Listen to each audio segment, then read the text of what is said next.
Ça y est, on est en 2020 et j'ai déjà fait une vidéo sur les suites d'animés qui sortent cette année. Je me suis dit pourquoi pas. Attends, pourquoi pas quoi en fait? Genre je comprends pas. Chut, laisse-moi finir. Je me suis dit pourquoi pas vous sélectionner pour moi les meilleurs animés prévus pour 2020 et de vous en faire une vidéo pour que vous soyez au courant. Bref Francis, lève-toi, les fêtes c'est fini et balance-moi le générique.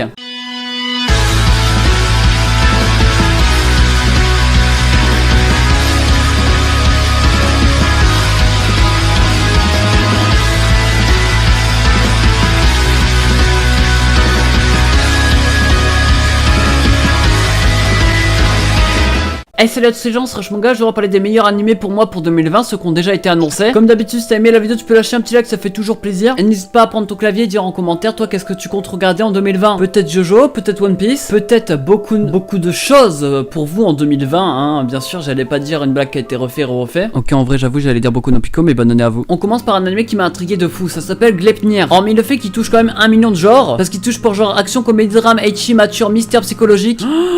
Romance, cool life, seinen, surnaturel. Enfin bref, c'est un animé assez ouvert, qu'on va pas se mentir. Nous, on va suivre l'aventure d'un lycéen qui a la chance de pouvoir à un moment se transformer en mascotte. Dans cette combinaison, il aura des pouvoirs hors normes. Et c'est grâce à ses capacités qu'il va réussir à sauver la vie de Claire alors qu'elle était coincée dans les flammes de sa maison. Mais c'est pas fini. Elle va découvrir qui se cache dans la mascotte et va également se rendre compte qu'elle peut se faufiler dans la fermeture éclair de celle-ci. Parce que ça s'appelle Claire. La fermeture éclair, vous avez compris ou pas? Non, parce qu'en fait c'est drôle parce que vu qu'elle s'appelle Claire et dans... Est-ce que je vous ai déjà souhaité la bonne année moi? Vous aurez compris, le lycéen et Claire vont être liés et c'est là que commence leur aventure. Est-ce qu'ils vont rencontrer des gens dans le même cas qu'eux ou autre personne? Je ne sais pas, mais sûrement, sinon l'animé n'aurait pas lieu d'être. Mais pourquoi je vous parle de cet animé? Alors déjà sur les character design des personnages, eux sont plutôt entre le mi-enfant et le mi-mature et ça m'attire énormément. D'ailleurs ça ressemble beaucoup au character design sur l'anime là avec les Vocaloid, je sais plus comment ça s'appelle, mais Kaku City Actor, voilà. Et l'animation est digne d'un animé de 2020, on va pas se mentir, c'est assez clean. Mais en vrai de vrai, le premier truc qui m'a attiré, c'est les réductions que j'avais pour McDo, sinon j'aurais préféré la Burger King. Ah vous voulez que je parle de l'animé? Mais voilà, fallait le dire. Le character design de la mascotte m'a beaucoup attiré, c'est peut-être le truc qui m'a attiré le plus. Mais hormis ça, je suis plutôt mitigé dans le sens où il y a du ecchi et comme par hasard dedans il y a un homme et une femme. Du coup j'ai un peu peur que ça soit mal tourné, mais en tout cas on a là une histoire qui risque d'être prenant et que vous devez absolument regarder pour moi. Gleipnir sera dispo au printemps 2020. En vrai de vrai ça va arriver assez rapidement je pense. Il touche pour thème combat, école et monstres, les genres je vous les redis pas. Action, comédie, drame et tiro. Non je rigole.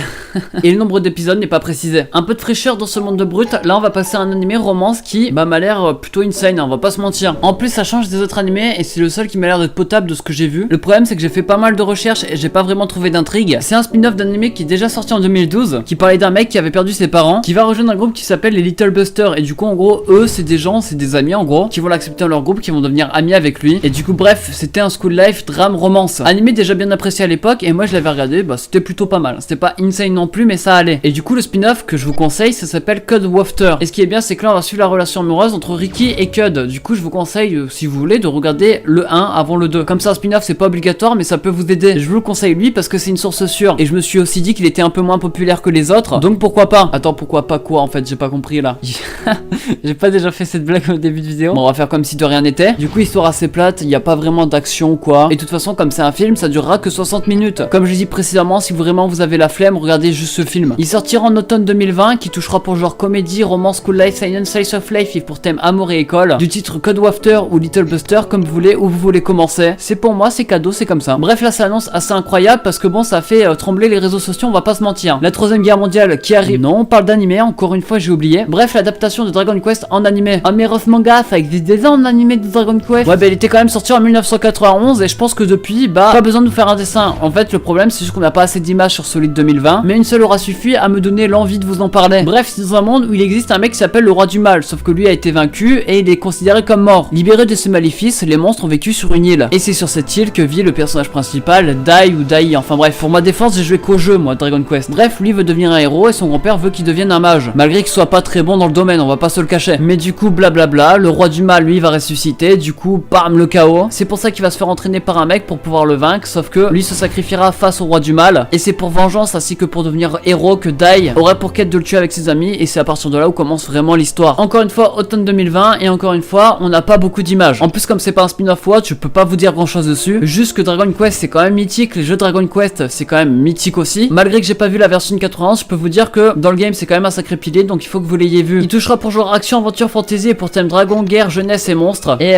puis voilà, j'ai rien à dire. Ça y est, il est sorti un épisode de 50 minutes de Darwin's Game, un anime que je vous ai déjà parlé. Comme pour moi c'est un anime à voir absolument pour 2020, je vais vous donner mon avis sur le premier épisode de suite. Là, maintenant. Et maintenant, c'est parti, on y va, ça commence. Non vas-y c'est bon, j'arrête. Si vous avez oublié l'histoire, ça nous parle d'un jeu mobile ou un réseau social, enfin je sais pas trop du premier épisode. Quoi qu'il en soit, c'est une application qui s'appelle Darwin's Game. Et nous on va suivre l'aventure d'un mec qui va rentrer dedans par hasard, en fait sans faire exprès, parce qu'il savait que des potes à lui y jouaient, etc. Du coup il voulait y jouer aussi, sans savoir que ça serait pas irréversible. En fait Darwin's Game c'est comme un battle royale. Mais ce que j'ai bien aimé, et j'ai pas trop compris le délire au début, du coup excusez-moi si je me trompe, mais j'avais l'impression en fait que le jeu se passait dans le monde réel. Ce qui donnait un truc en plus, on va pas se le cacher, parce que dès que le mec a tué le policier, bah on s'en compte assez rapidement que ça va être chaud quoi. Et c'est pour ça que cet animé est à voir, parce qu'en fait il est tellement intriguant et prenant. Par contre sur les chara design et l'animation, je retire pas ce que j'ai dit, hein, c'est pas ouf. Mais déjà un animé gore comme ça, dégrossé au moins de 16 ans ou un truc du genre, c'est pas n'importe quel studio qui pourra le prendre à cause des restrictions. Et que si on prend ma prof de français comme personnage dedans, pas besoin de faire d'effets spéciaux, on passe de gore à extrême trash.